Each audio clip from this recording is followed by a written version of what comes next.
I have a lot of sentimental value in what I do because my car has been built by me. I've rebuilt my car like 2 times now, like in my garage on jack stands, like by myself, super late night. And then all of a sudden I see smoke coming out of the hood and I'm like, it's not normal like dust that you would see that I rolled through. This was actually smoke. And that's when it happened. And I was like, this is like my first fire. I've never had a fire before. I've never had to pull my fire extinguisher down. Drip and drift. Ladies and gentlemen, welcome back to the Drip and Drip podcast. My name is Nick, and today's guest, Chris Rios, a.k.a. Crizzy, Crizzler. What's going on, man? What's up, big dog? How are you? I just made that one up, but yeah, I'm that's good. A good one. The Crizzler. I like that. I like that. Yeah, man. Thanks for having me, absolutely. first of all. Dude, it's an opportunity. Thanks for coming back, man. Of course. If you haven't seen it, he came with his whole team fully sent. I guess, are you guys still a team technically, or like your boys? We're affiliated like by blood, basically, at this point. So. Yeah, your brothers. Yeah, exactly. So if you haven't seen that, go check it out. I'm sure we'll get into some things from there, but everything recently been. Oh yeah, good? Yeah, 100%. We're just chopping it up, like, living life. It's like we started hanging out like years ago at this point, and like we were kind of like still kids and whatnot. So we're growing into young adults now, or adults or men. So life's taking charge at this point, and but we're still inseparable, all together. So awesome. We all still got our group chat and stuff. So it's always a good time. Hell yeah, man. Well, what was your first interaction or experience with drifting? Like, what made you want to start pursuing it? Yeah, so I had moved down here to Florida in right around like 2018, and I came from upstate New York. So in upstate New York, or in the northern region, there's snow, right? Yeah. So a lot of people have front-wheel drive cars because it's easier driving in snow and in winters and stuff. And so when I moved down here, I was like, okay, like I can finally get a rear-wheel drive car. I've always been into cars, and I just happened to stumble upon my Z it was Craigslist at the time, and I found it over in Tampa. And long story short, I bought it, and when I bought it, I was like, well, I don't know what the hell what am I going to do with it now? You know what I mean? So I had a friend, we're still good friends, and he rode his bike over. He used to live across the street from me. He rode his bike over, and he was like, you ever heard of the compound? And I'm like, no, like what the hell is the compound? I've been in Florida probably for about 4 months at this point. And he's like, you should take a ride over there. And I was like, well, what is it? He's like, it's a development that was paved but never built on. And I'm like, okay. So I Googled it. I found out where the compound was, and I took the car out there, and it was still bone stock and open diff and everything. And he was drifting at the time as well. I guess I should have added that. My friend who told me about the compound, he drifted, or still drifts, a G sedan. And so kind of had small inspiration from that, because I was like, oh, that's kind of cool what you do. So I kicked the car with an open diff, and my first like circular open diff burnout was, I think, that's what got me hooked. That's what got me hooked. Big one wheel peel. Yeah, so you had friends into it, but like it just wasn't a thing for you until that It wasn't moment. a thing for me. It wasn't like I grew up, watching videos of drifters and stuff. It was kind of just something that basically like found me. You know what I mean? And that's kind of how I got into it. And I'm a very I guess you would say committed person, for lack of better words. So when I get into something, it's like I'm going at it 100%. Yeah, I feel that way too. I think it's like part of like ADHD stuff that like you just focus in on one thing and like everything else of your life kind of gets a backseat. Yeah, big ADHD guy for sure. Yeah, for sure. I agree, man. Yeah, dude. With music, I was that way. Now with drifting, I'm that way. Yeah, like it's. And podcasting now, you know? Man. Yeah, making content in general. Like, I always loved creating, so it was like, after I played music and I wanted to do something else, and I always liked cars as well, but once I got into drifting myself, it was like, all right, this is a creative expression as well. Like, I didn't necessarily think of it that way back then. No, you've made some big strides in the years, and Thank you. You've been in the game for a minute, and we're all like super happy for you for what you're doing. Well, and it's only getting better. Thank you. And same with you, dude. Like, I appreciate it. It's sick that when we were on the Fully Set podcast, hearing them talk about like you were like the new kid coming in, and like they're like, oh, this kid can't drive, and now you're like driving. I'm driving. Yeah. I'm trying. That's for sure. Driving real hard. Yeah. So you have two 350Zs? Yeah. I have two Zs. Okay, so one's more stock seat time. Correct. And then the other ones. The other ones, I was just like, I'm just gonna do everything fully. It's fully sent. So it's fully sent. So what is done to it? I know you said tube front and tube back. Yeah. Here. So my second Z that I bought is in Tennessee right now. It's at Rise Fab Shop. Shout out to Rise Fab. Right. Super cool. Chris Miller is one hell of a dude, and I'm very, very thankful for his openness and support. But yeah, like that car is the competition car, right? So it's heavily inspired by like Billy Mitchell Racing and Juku Racing's 350Zs. Like Billy Mitchell was one of the first dudes that like I've talked to, and Billy Mitchell and Brandon McDowell were the first dudes that I talked to that were in like a more competitive sector of drifting. And so there was a lot of inspiration from them, and I got a lot of advice from them in terms of like how I should build the car and whatnot. But I mean, essentially it's like it's tube front, it's tube rear, it has a cage kits cage, it's fuel cell, it's rear mount radiator, it has a rear mount radiator. I'm getting like, you know, all the ducting through the back hatch and stuff. So it's your typical like full blown competition Z. Yeah, for sure. And you're still with nitrous. It's still are you talking about the orange Z, like my seat time Z, or the Z that I'm building? Oh, I guess. I thought the orange one was the one you were building. No. I'm building two. Okay. I'm building two. So I what I just described was my other Z. Okay. My Z that I'm building that doesn't run right now. Got it. That has the rear mount radiator, fuel cell, tube front, tube rear. And that's gonna have an HR? That's gonna have a V8. V8. Yeah. Okay.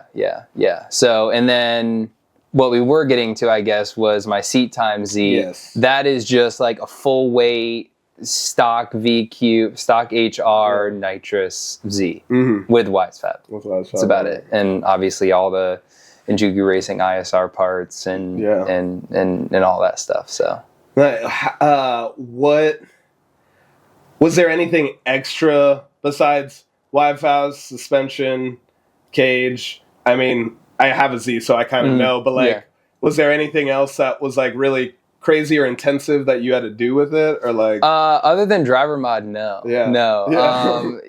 Like I ran FDF on the Z for about like I want to say almost 4 years. I just ran like an FDF Mantis kit, which is just like lower arms.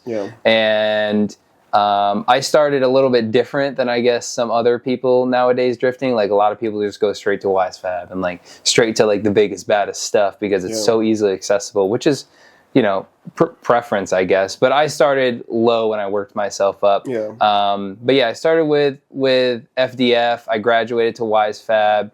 But besides like the major stuff of the Wise Fab, you know, of the nitrous and the suspension and whatnot, it's pretty stock, like motor stock. It's all like an eBay exhaust and stuff. So nothing like crazy is done to the car. It's still full weight. So just a bunch of toe in the rear. That's all. True. That's all. Do you think you could, I mean, of course you can in anything, but do you think you could compete in that and be like decent? I definitely think with a big enough shot you could be. If we're talking like shootouts, you know, like the Riverside 50K and like the competitions in Texas, probably not. You know, maybe some rounds of Pro-Am around here. Like a US Drift Circuit. Yeah, UF Drift Circuit down in Sebring. I definitely think a Z could be competitive.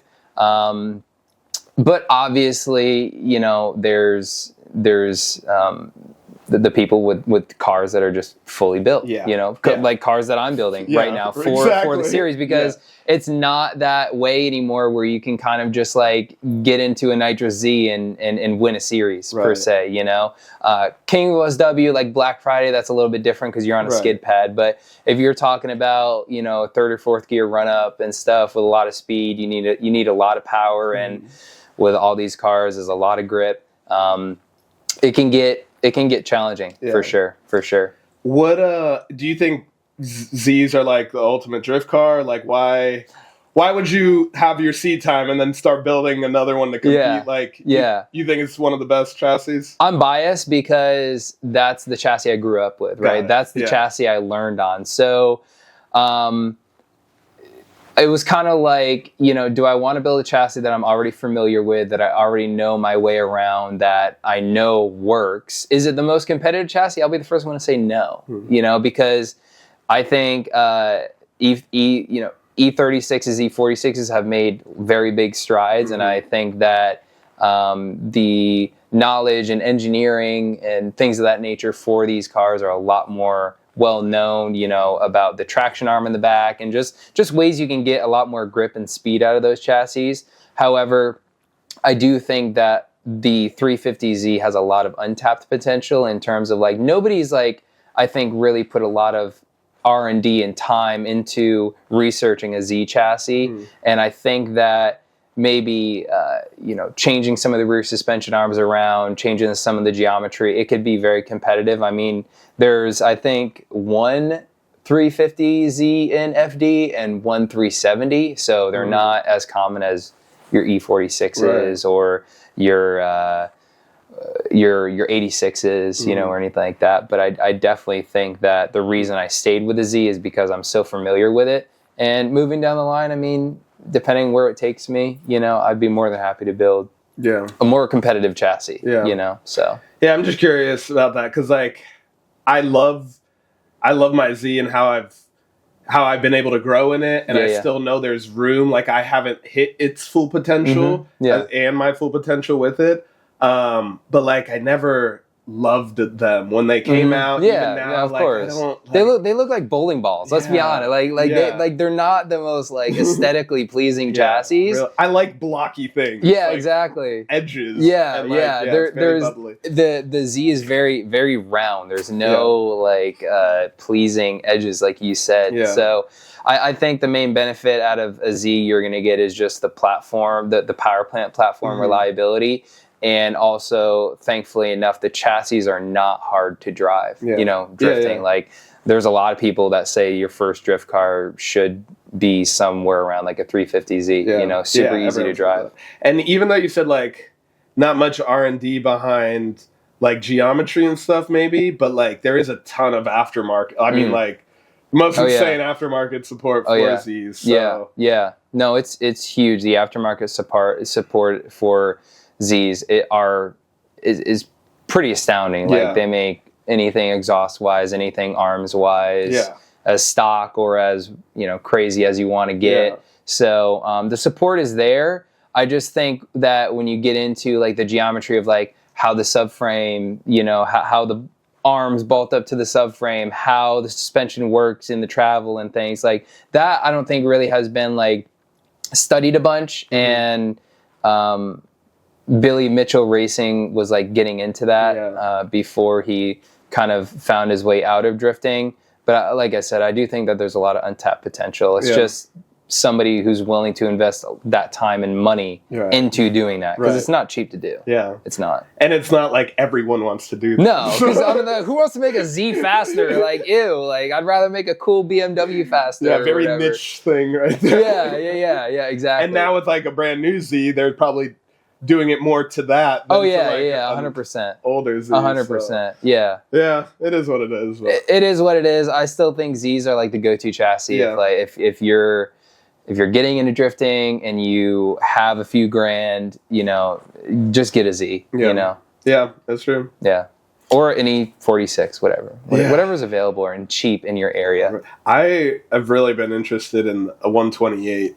I've never been a BMW guy ever. Me either. And like those little things, I've seen them. I think it'd be like a nice little street / seat time thing. Yeah. Because once I put the cage in the Z, like, and start building that a little more, like, I'm not gonna really want to drive it everywhere. Drive it to the store or whatever. I totally get that. I think it's loud. Like, I want something a little quiet. Oh yeah. Because once it draws attention. Like, once you take stuff out to cage the Z, you're gonna be like, I'm not putting this back in. Yeah. I'm not gonna spend the time to do that. Yeah. You know. So yeah, I think 1-series are cool. Like Rome Charpentier, however you say his name. He's got a very competitive chassis. Yeah. And I think it's like, I'm not a BMW guy, but I think it's like the motor that comes in the car, but just built. Mm-hmm. So ton of potential for sure. And a lot of people have been telling me, oh, you should, I think it's the 135 that has like the twin turbo or whatever, but I hear those motors in everything are like bad. Yeah. So like the 128, I think it's an inline 6 NA right now, like just nice. It would just be reliable, you know, with AC. With AC. With AC, reliable with AC. Yeah. I agree. Man. So talk to me about Charge Hard. What is it? How did it start? What's up? Yeah, so Charge Hard, kind of like we touched on earlier, is my version of like the embodiment of like exciting, fun driving. It's not necessarily like run your car into somebody else's door and total both your cars at the same time, but it's like I have a lot of inspiration when I started getting into drifting from like Animal Style, Naoki Nakamura, like N Style, like things like that. So I guess without like, how do I say this? Without like blowing my own head up, it's like I have had people come up to me and be like, dude, like, how do you drive like that kind of deal? Because I drive very aggressive, like, and that sometimes is my shortcoming. As because you can be a little too aggressive sometimes.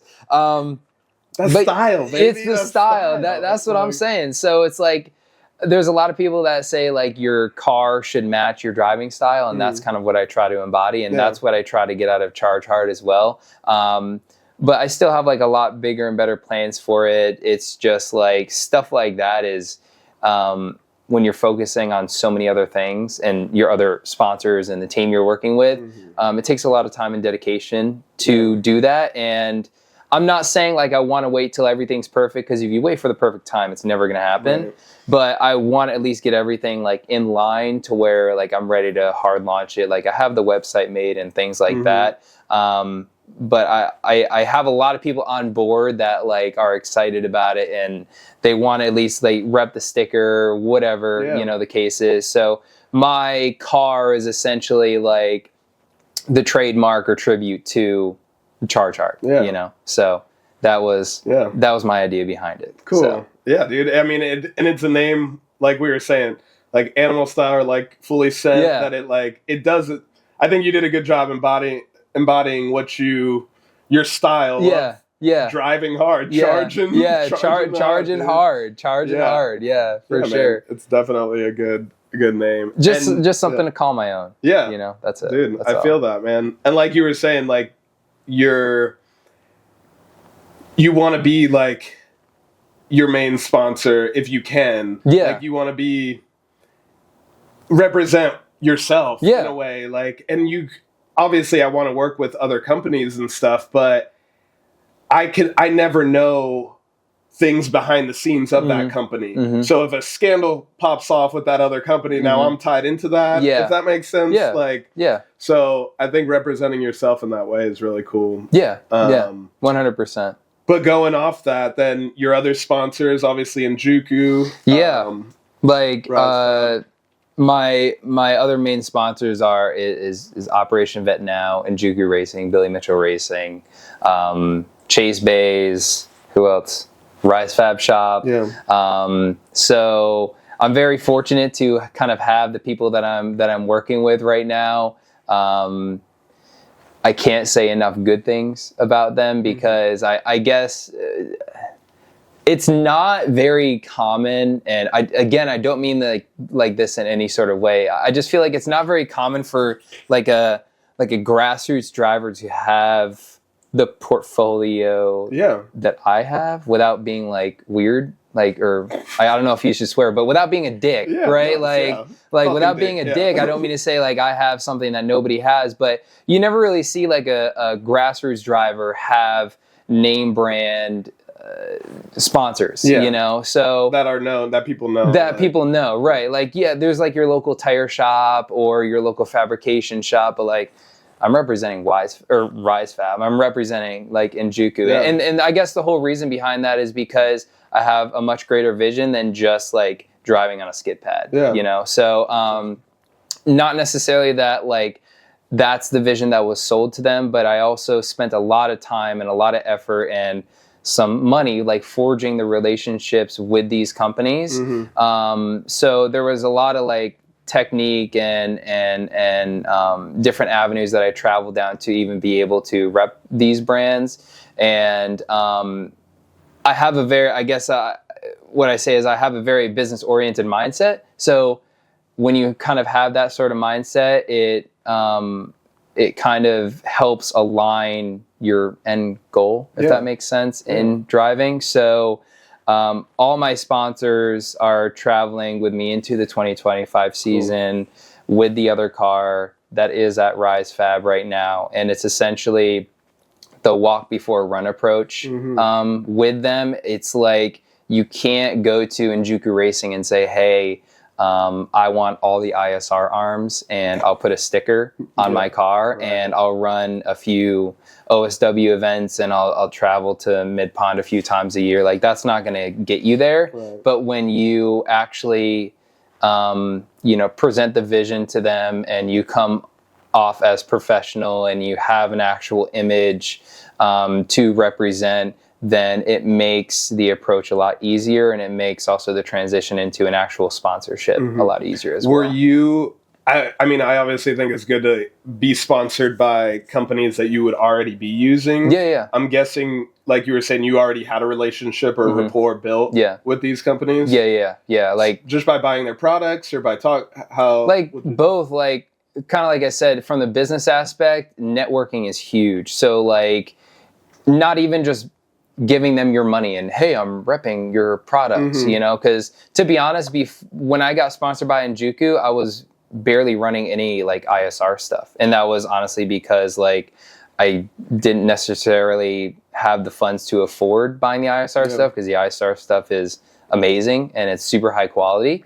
But what I did do a lot is, kind of going back to like Brandon McDowell is, I offered my time to him and Injuku, and I'm so thankful for it, because when I did that and I reached out to him and I said, hey, like, if you ever need help with anything, like, and I mean anything, like, please let me know, because I not just only wanted to network with him, but I wanted to understand the ins and outs of running an actual like professional program, you know, because they have an amazing program up there. And, I guess for lack of better words, he kind of took me under his wing and he brought me to a few events. He brought me to the Drift Mansion. He brought me to Hyperfest, and he like let me wrench on the car and just being a helping hand. And that kind of gave me an idea of what I was getting myself into in terms of making my own program. And then through that, I was able to, basically like forge a vision into what I wanted for my program. And then I presented that to Injuku, and I presented that to all the brands that I'm sponsored to. And fortunately enough, they were like willing to work with me on that and grow with me, because I wanted to not only rep the companies, but I wanted to grow with them. I wanted to be the advocate for them. So there's a lot of there's just a lot of, how would you say? There's a lot of pride into who you represent, and maybe I think about it too serious, but it's like if you're repping these brands, these are name brands. Like these are brands that don't need you. Like you need them more than like they need you. There's tons of drivers. Exactly. And there's tons of people that they could have chosen over me. Right. So, again, I'm just very fortunate that I was able to kind of like forge a relationship with them. And like Rise Fab Shop, he was just like, yeah, like bring the car up and we'll knock everything that you want out, Cool. But it took a lot of work to get there. It took a lot of work, took a lot of time behind the computer, took a lot of emails. So it's not necessarily the easiest to get in that position either. And you provided that value by like going with Brandon to those things, helping him out, and like. Yeah. It's not just like you said, like sticker on the car. Yeah, like, no, you need, like you said, you need to provide value to them. You need to have not just money value, but you need to have some sort of intellectual value to them to have the ability to represent those brands. Because anybody can say, oh, thanks, Injuku, for hooking me up, you know, and they send you a few slap stickers and maybe they give you a free brake line or something, you know. But it's also a lot different when you send them a whole chassis of parts and they're like, okay, well, let's work with you on this. And let's get this delivered to your doorstep, you know. So, it took a lot of work to get there for sure. That's good, man. And the work continues. The work you're going into the next season with them. The work continues, and just obviously to add, super happy to represent Operation Vet now as well. They're like one of the newer sponsors that I brought on. Are they the ones that are hosting the events for veterans? They're not necessarily hosting events for veterans, but myself and my friend Jake, we're ambassadors for Operation Vet Now, and they're involved in a lot of other motorsports, like, you know, from dirt bikes to competitive shooting to MMA, like. So they do a lot of things, and we were essentially the entrance into like the drift sector of things, because a lot of veterans drift and a lot of veterans find that stuff fun. So we're essentially acting as like the funnel to not only help veterans, give them ride-alongs, whatever they may need, but also connect them to Operation Vet Now if them or their family or their friend need any sort of help from the side effects that they're dealing with. You know, that's our main mission. That's awesome. That's all. I just asked that because I know like Taxi Garage and CJ FPV, they did that veterans event that they gave like a bunch of veterans ride-alongs and stuff. So I didn't know if it was tied in with that at all, but it's a very similar. Cool. It's a very similar idea. They're not the same, but very similar idea, and obviously helping vets. Exactly. Awesome. Like I said, it's the main mission of helping our heroes, because without them, I mean, like we wouldn't be able to do the shit that we find fun. I feel like we just had Veterans Day, and I feel like it's not as celebrated as it should be. My brother-in-law's a vet, and like, dude, I couldn't imagine like doing some of the stuff that he's had to do for our country, and like, you know, it's very diluted nowadays. So, but at least we have that understanding. Dude. Yeah, man. More of us. The more we talk about it, the more spread awareness about it, man. I agree.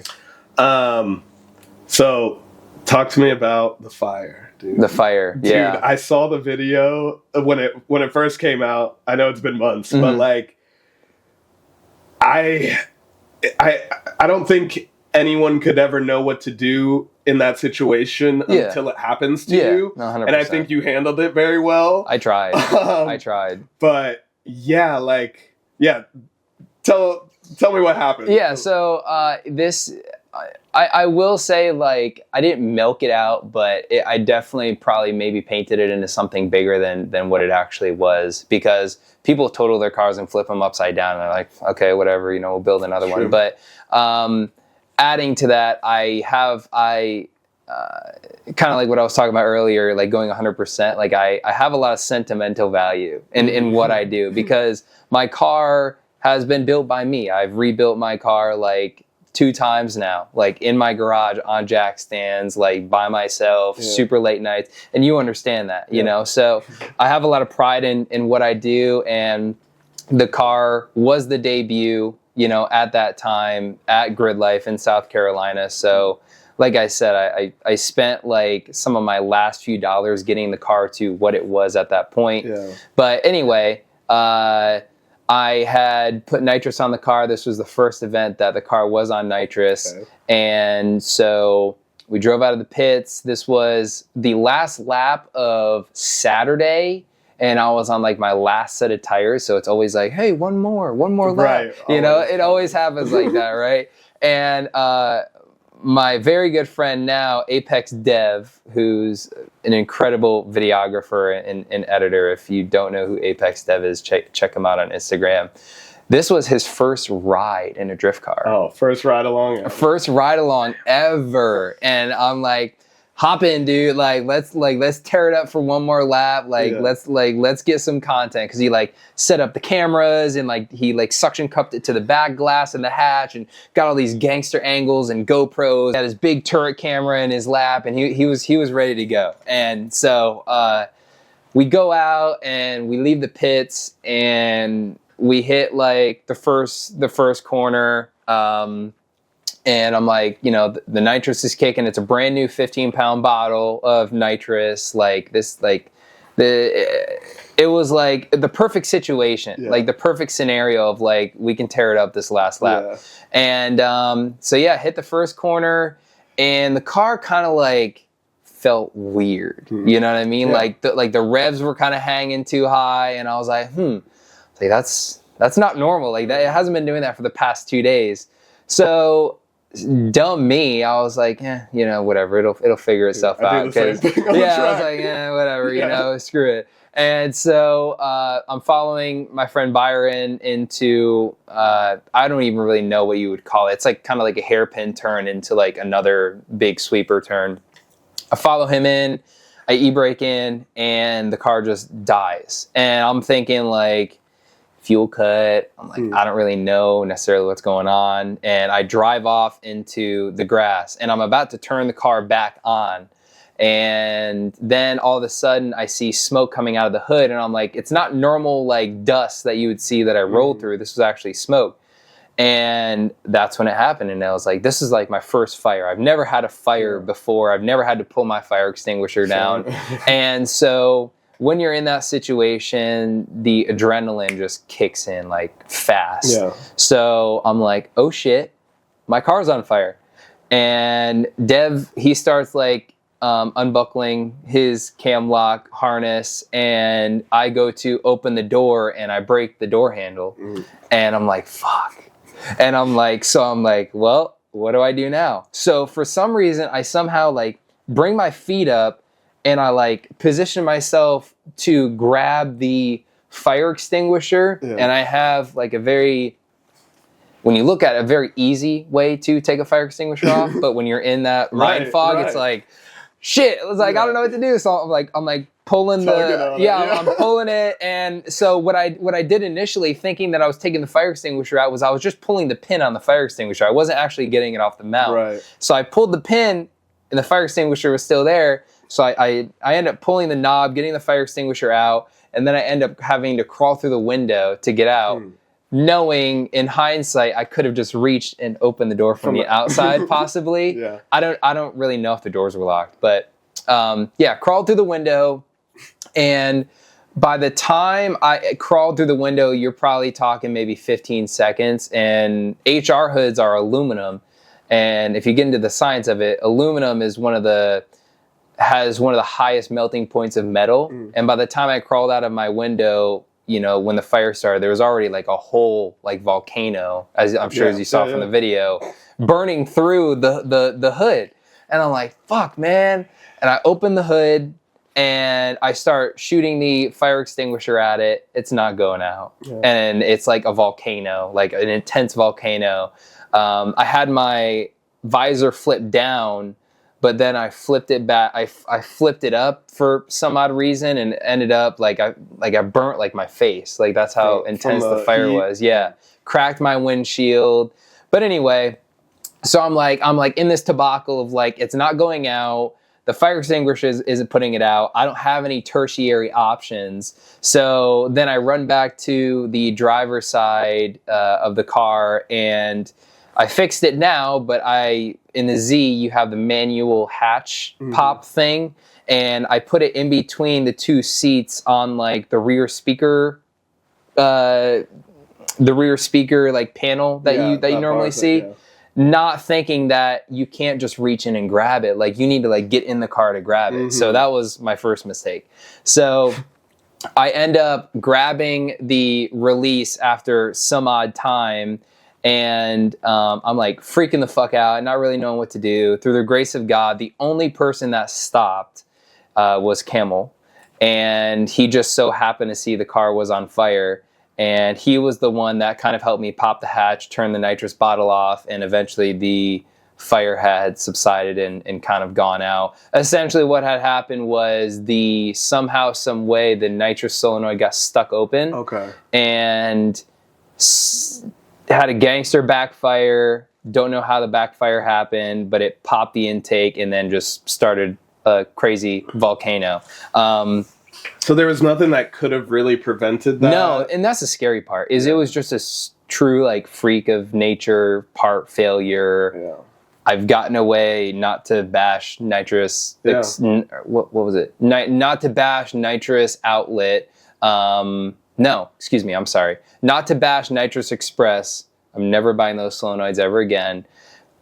Through some advice, I have Nitrous Outlet Pro Mod solenoids now. Not sure if it'll make a crazy difference, but I just don't want my stuff getting stuck open anymore, you know? Super flammable. And also, I guess anybody who is thinking about going nitrous on any car, doesn't even matter if it's a Z, buy an inline filter, because there's a lot of particulates, small things that can get in the bottle as you're filling them and whatnot.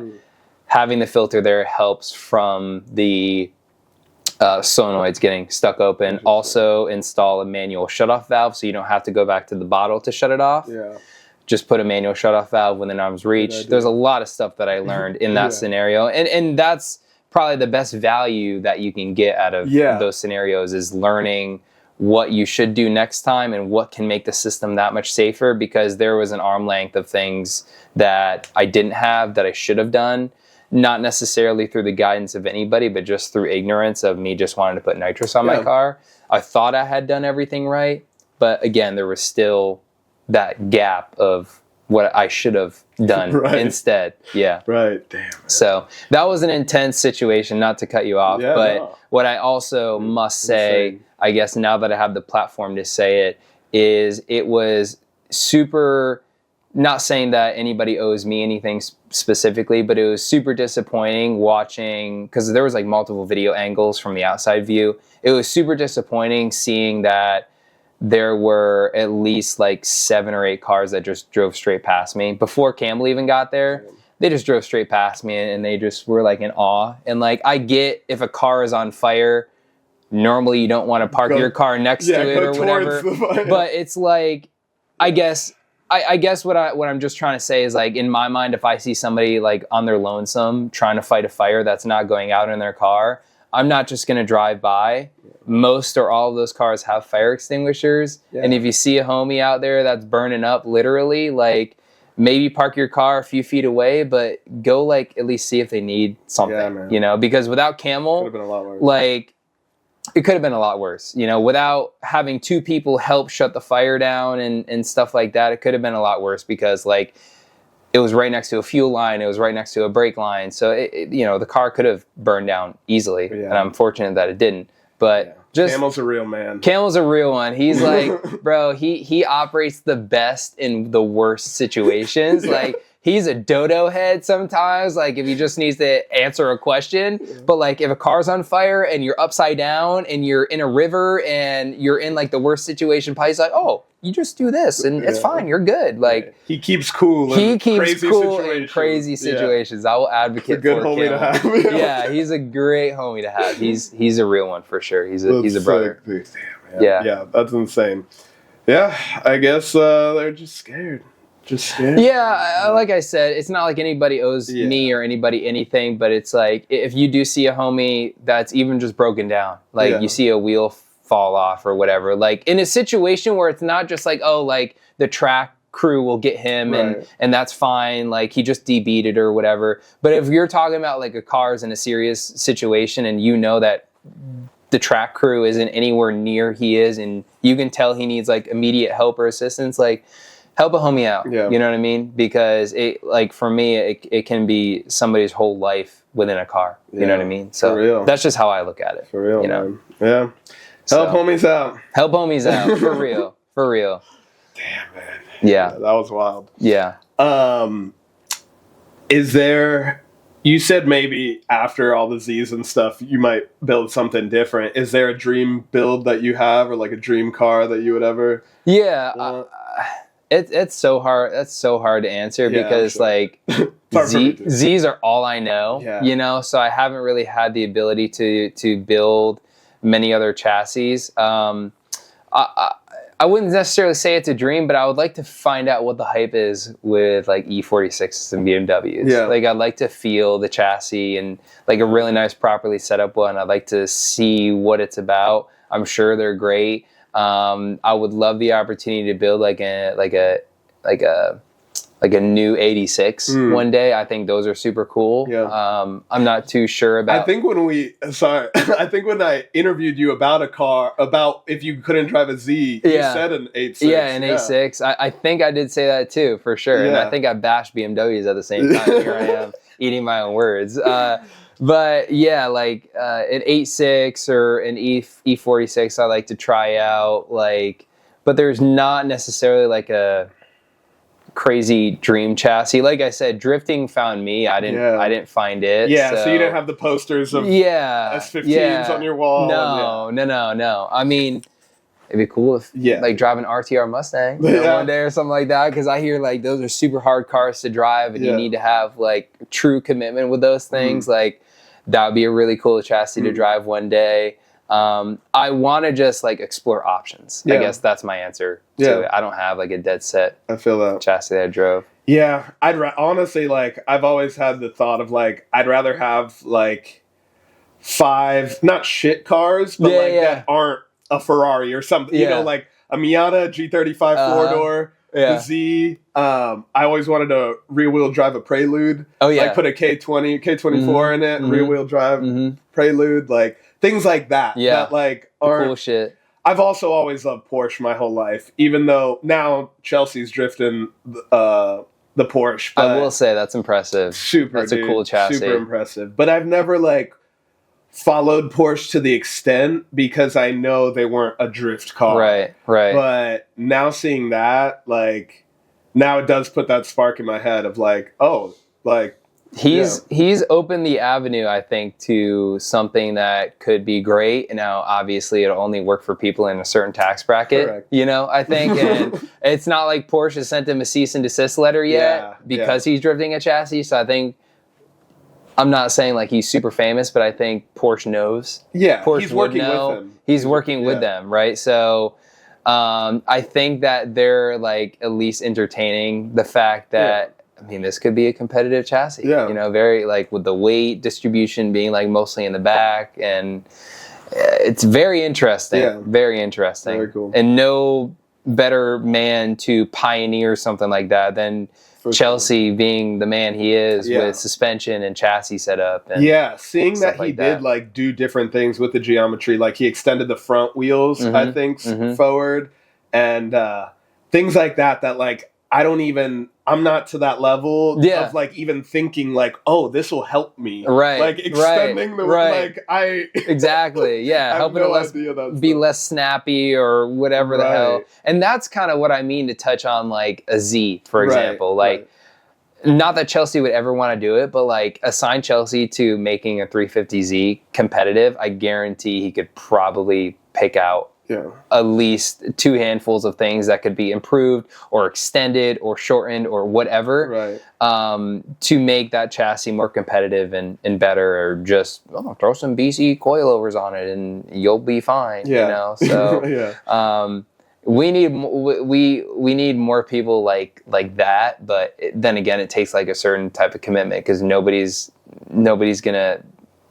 nobody can replicate a Chelsea Denofa. Yeah. You know, so. It's true. We need more nerds in the sport. More nerds, like there's a lot of nerds. We got a lot of adrenaline junkies. A lot of adrenaline junkies, for sure. For sure. But nobody's like, I think, had like the true commitment of like a Chelsea Denofa, you know what I mean? Because I've heard him speak that he does set other people's cars up for them. Like he knows how to do that with all types of cars. So I mean, Drift HQ, all Drift HQ cars is most of the time probably set up by Chelsea Delpha or has some sort of advice, or like Colette or LZ. Like LZ is obviously his own his own like Einstein, with that stuff. But like Drift HQ stuff is set up by Denofa. There's a lot of people there's a couple people in Pro-Am that have their car set up by Denofa. So he's like the spec tuned of like people's setups. Like Freddie tunes everybody's shit. If you have a Jay-Z, it's mostly tuned by Freddie.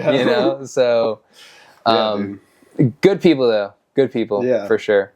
That's sick, man. Before we close it out, I know you said you're keeping these sponsors for 2025. Mm-hmm. Any like set plans or events that you really want to hit, or with the build, it's going to be done by that time? Or so the build is probably going a little longer than expected, and that's just naturally. That's just with Rise Fab and I like bouncing ideas back and forth, changing some stuff around that wasn't originally like really thought about per se. But I'm glad we're getting it done because I'd rather have him do it than anybody else.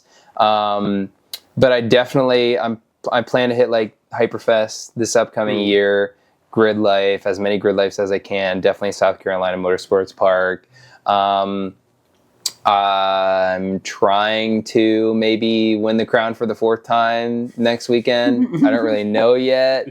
We'll see how many pro cars show up. It's coming back. We'll see how many pro cars show up this time. Yeah, because we were saying like shootouts and stuff, you'll battle pro drivers. But like now more people coming to OSW. If you're competing in King of OSW, chances are you're probably going to go up against a pro car. Or like a pro car. Not bashing anybody, but I mean, when you go into something like that, that's just fun and games, and it definitely is. It's fun and games.